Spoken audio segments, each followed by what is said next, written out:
Hi, I'm Andrew Phelps, Director of the Oregon Office of Emergency Management. Welcome to our weekly watch report, brought to you this week, as it is every week, by the Oregon Office of Emergency Management. All eyes were on California during the Independence Day holiday as they suffered a couple of large earthquakes and a series of aftershocks. Now, as with most hazards and emergencies that result from those hazards, misinformation and rumors tend to spread like wildfire, no pun intended. One of the things we heard early and often following these earthquake series was that more earthquakes were being predicted. Got bad news for you folks. Earthquakes cannot be predicted.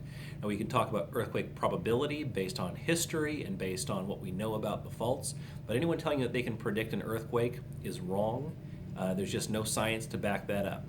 What the science does tell us, though, is that here in Oregon we're facing a number of seismic threats. Most significantly among those is the threat of the Cascadia subduction zone earthquake and tsunami.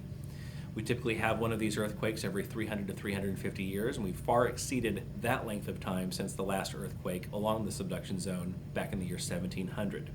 So my message to Oregonians, heed this caution.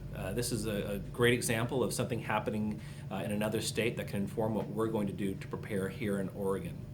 We've got state response plans that have been developed, exercised, and trained upon.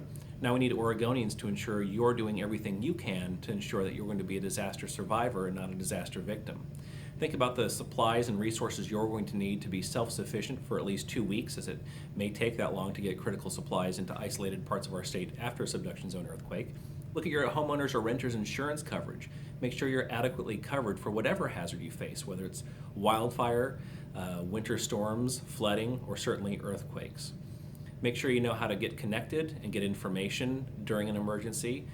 Keeping your car filled with gas will help you get information by being able to run your car and listen to the radio. Keeping your devices charged is another great way to get information if there's any cell phone or internet coverage still available. And make sure you're talking to your family and your neighbors about your earthquake and hazard plans.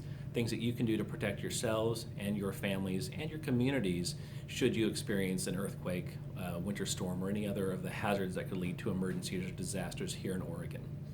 We all have got a role to play in protecting ourselves, our families, and our communities. We hope you all take this threat seriously and do what you can to help prepare for whatever comes down the road. Well, that's all we've got for this time. Until next time, take care of yourselves and take care of each other.